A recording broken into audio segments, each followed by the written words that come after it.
क्षेत्रीय होम्योपैथी अनुसंधान संगठन के सदस्यों ने होम्योपैथी के माध्यम से विभिन्न रोगों के उपचार और अनुसंधान पर आज सिलीगुड़ी में एक पत्रकार सम्मेलन किया।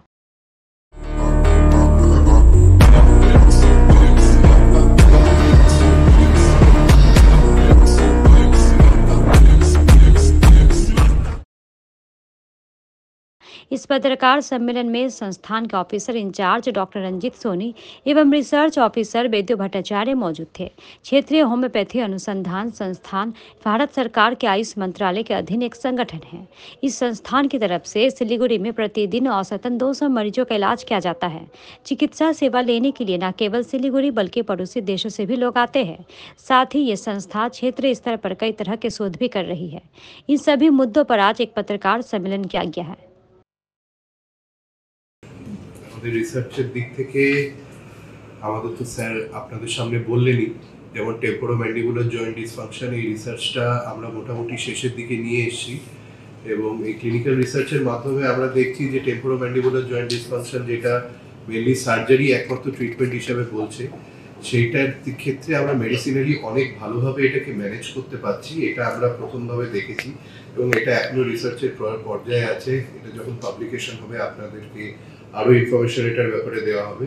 সয়েল ট্রান্সমিটেড হেলমিনথিয়াসিস, এই প্রজেক্টের ব্যাপারে বলতে চাই যে এটা আমরা একেবারে সিএমওএইচ এর কাছ থেকে পারমিশন নিয়ে মাটিগাড়ার বিভিন্ন যে গ্রাম পঞ্চায়েত আছে মাটিগাড়া ব্লকের আন্ডারে, সেখানে আমরা এই কাজটা করছি এবং বিভিন্ন বাড়ি বাড়ি গিয়ে ব্যাকওয়ার্ড এরিয়া হোক, অ্যাফ্লুয়েন্ট এরিয়া, সমস্ত এরিয়ায় বাচ্চাদের উপর আমরা একটা ফার্স্টে সার্ভে করছি এবং যাদের মধ্যে কৃমি পাওয়া যাচ্ছে, আপনারা জানেন যে অ্যালবেন্ডাজোলটা দেওয়া হয় ডিওয়ার্মিং এর হিসাবে, তো আমরা একটা অল্টারনেটিভ, কারণ অ্যালবেন্ডাজোলের অ্যাকসেপ্টেন্সের উপর অনেক সমস্যা আছে। কৃমির ওষুধে দেখা গেছে কিছু জায়গায় বাবা মায়েদের মধ্যে একটা স্টিগমা কাজ করে যে আমার বাচ্চার শরীর খারাপ হবে, গরমকালে ওষুধ খাওয়াবো না। তো এই জন্য আমরা একটা হোমিওপ্যাথির দিক থেকে এটার একটা অল্টারনেটিভ খোঁজার চেষ্টা করছি। এই আমাদের প্রজেক্টটা চলছে। তার সাথে হাইপার কোলেস্টেরিয়া, আপনারা জানেন যে আজকাল লাইফস্টাইল ডিসঅর্ডারস আমাদের সব থেকে একটা বড় এপিডেমিকের মতন আসছে। করোনার থেকেও বেশি লোকেরা কিন্তু diabetes, hyper cholesterolemia, heart attack, stroke এইসব রোগের জন্য মারা যাচ্ছে। সার্ভাইকাল লিম্ফ্যাডেনোপ্যাথি বাচ্চাদের মধ্যে আজকাল খুব কমন প্রবলেম। স্পেশালি আপনাদের যদি নর্থ বেঙ্গল রিজনে দেখেন যে এখানে বাচ্চাদের মধ্যে সর্দি কাশির সমস্যা প্রচন্ড পরিমাণে থাকে এবং সার্ভাইকাল লিম্ফ্যাডেনোপ্যাথি এখানে খুব ইম্পর্টেন্ট জিনিস।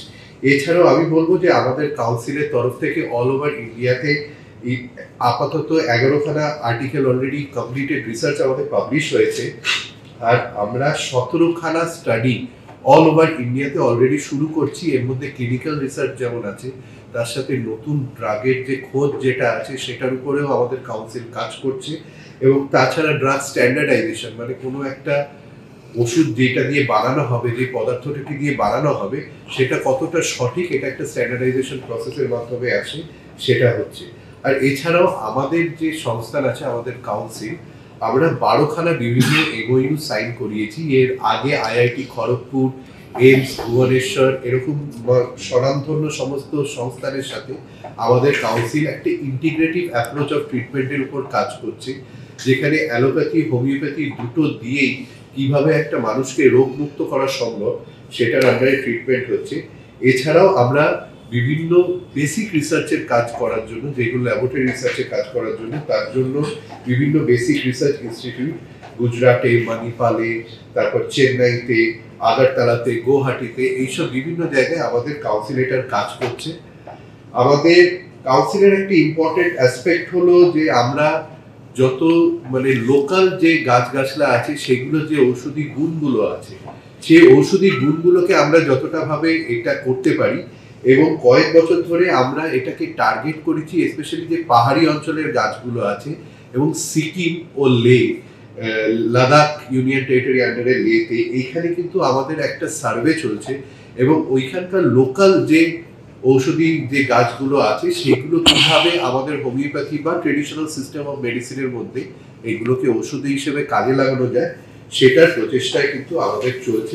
ভারত এবং ইসরায়েলের মাধ্যমে একটা কোলাবোরেটিভ মোডে যদি একটা রিসার্চটা কিভাবে করা যায় সেটা নিয়ে আমরা বিভিন্নভাবে করছি। এছাড়াও উত্তরবঙ্গের মধ্যে একটা বলবো যে আমাদের এখানে ড্রাগ অ্যাবিউস একটা বড় সমস্যা এবং আমরা বিভিন্ন দেখছি আমাদের যে ইউথ আছে এদেরকে পুরো নষ্ট করে দিচ্ছে এই ড্রাগ অ্যাবিউসটা, এবং সেই জন্য আমাদের ঘুমে SPYM এর একটা ড্রাগ রিহ্যাবিলিটেশন সেন্টার আছে।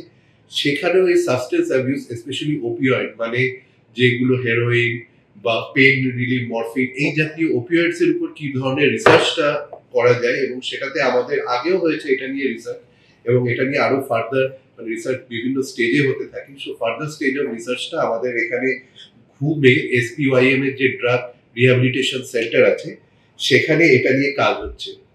আরেকটা জিনিস আমাদের কাছে খুব ইম্পর্টেন্ট যে আমাদের যে সার্ভিসেস হোমিওপ্যাথিতে একটা সার্ভিসেস একটা ইম্পর্টেন্ট সেক্টর যেখানে ওপিডি ল্যাবরেটরি এই বিভিন্ন সার্ভিসেসে আমরা একটা উচ্চ মান মেনটেন করার চেষ্টা করছি এবং সেই জন্য আমাদের সংস্থান একটি NABH সার্টিফাইড সংস্থান এবং গত কয়েক দিনের মধ্যে আমরা 1005টা আমাদের মিনিস্ট্রির আন্ডারে 1005টা আয়ুষের বিভিন্ন যে ইউনিট ইনস্টিটিউটস আছে তারা NABH সার্টিফিকেশন অ্যাচিভ করেছে এবং তার মধ্যে আমাদের কাউন্সিলে আমাদের শিলিগুড়ি ইউনিট, মুম্বাই ইউনিট, জয়পুর এবং হায়দ্রাবাদ এই 4টি ইউনিটে কিন্তু আমাদের অলরেডি NABH সার্টিফিকেশন হয়েছে। এখানে যে যে চিকিৎসা পদ্ধতিগুলো আমরা করতে থাকি সমস্ত কিন্তু NABH এর যে স্ট্যান্ডার্ড ওয়াইজ আমরা এটা হচ্ছে NABH পুরোটা national accreditation board for hospitals and health care institution.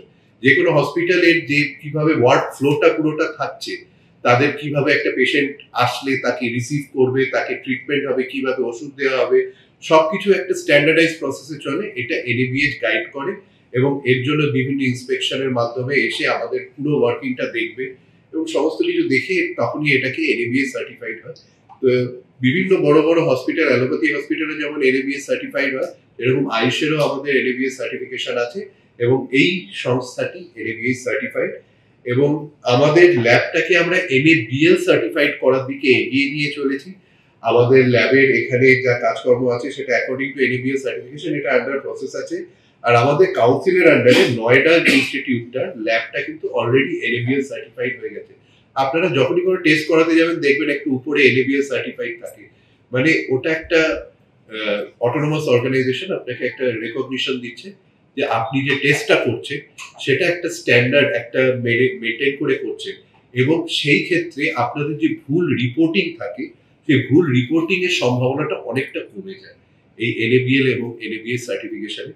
এই জায়গাগুলো আমরা অনেকভাবে করছি। এছাড়া আমরা বিভিন্ন রকমের সোশ্যাল এবং অ্যাওয়ারনেস অ্যাক্টিভিটিস এর ক্ষেত্রেও আমাদের সংস্থান এবং আমাদের কাউন্সিল এগিয়ে থাকে। আপনারা জানেন পোষণ যেটা মানে পুষ্টি নিয়ে যে এটা আছে তো সেপ্টেম্বরে পুষ্টিকরণের জন্য যে মাসটা ছিল পোষণ মাহ হিসেবে যেটা ছিল সেটা আমাদের এখানে হয়েছে এবং আমরা মোটামুটি সেখানে অনেক গ্রামে গিয়ে আমরা অ্যাওয়ারনেস ক্রিয়েট করতে পেরেছি। একটা অ্যাক্টিভিটি গত 17 সেপ্টেম্বর থেকে 2 অক্টোবর অবধি স্বচ্ছতার উপর আমরা অনেকগুলো কাজ করেছি এবং আপনারা বাইরে গিয়ে দেখতে পারেন যে আমরা বিভিন্ন ভাবে ওয়েস্টটাকে কিভাবে রিসাইকেল করে ওটাকে সুন্দর জিনিস করা যায় এবং আরেকটা ইনিশিয়েটিভ আমরা নিয়েছি যে সেফ স্ট্রিট ফুডের ক্ষেত্রে কিভাবে সেফটিটা মেনটেন করবে আমরা এই চত্বরে যতগুলো স্ট্রিট ফুডের ভেন্ডারসদের আছে তাদের কাছে আমরা একটা ইনিশিয়েটিভ নিয়েছি।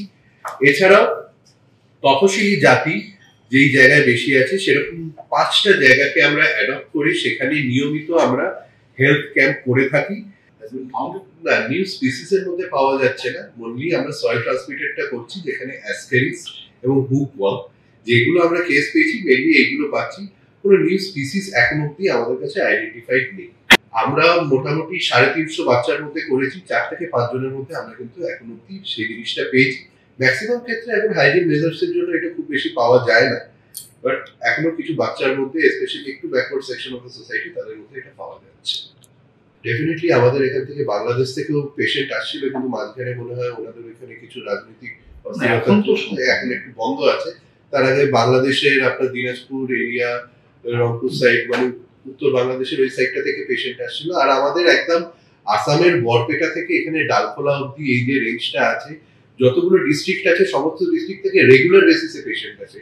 আলিপুরদুয়ার থেকে আমাদের এখানে পেশেন্টরা আসেন ওনারা পুরো 1 মাসের ওষুধ নিয়ে যান এবং মাসে মাসে ওরা কিন্তু রেগুলার এখানে ভিজিট করে। আমরা এখনো কোনো ব্যবস্থা করে উঠতে পারিনি আমাদের কাছে যে আমাদের ইনফ্রাস্ট্রাকচার আছে এখনই পেশেন্টদের অ্যাবিলিটিস বাড়ানোর জন্য আমাদের সেই অ্যাডিকুয়েট ইনফ্রাস্ট্রাকচারটি ইতিমধ্যে দেখুন ইনডোরের বিষয়ে আমরা অলরেডি আমাদের যিনি জয়েন্ট সেক্রেটারি আছেন মিনিস্ট্রি থেকে উনি আমাদের প্রিন্সিপাল সেক্রেটারিকে এই বিষয়ে অবগত করিয়ে আমাদের ল্যান্ড দেওয়ার জন্য করেছে এবং চিঠিটা আপাতত স্বাস্থ্য ভবনেই আছে, আমাদের এখনো ওইখানেই ওটা প্রসেসিং এ। আমাদের সেন্ট্রাল গভর্নমেন্টের থেকে চিঠিটা পাঠানো হয়েছে, প্রিন্সিপাল সেক্রেটারির কাছে আছে, এখন অব্দি আমাদের ওইটার ব্যাপারে কোনো রিপ্লাই। অবশ্যই জমিটা পেলে আমাদের সুবিধা হতো, কিন্তু এখানে অনেক কিছু গভর্নমেন্টের অ্যাডমিনিস্ট্রেটিভ বিষয় থাকে, তো সেটা অ্যাডমিনিস্ট্রেশনের যারা কম্পিটেন্ট অথরিটি আছে তারা এই বিষয়ে আপনাকে আরো ভালোভাবে অবগত করবে।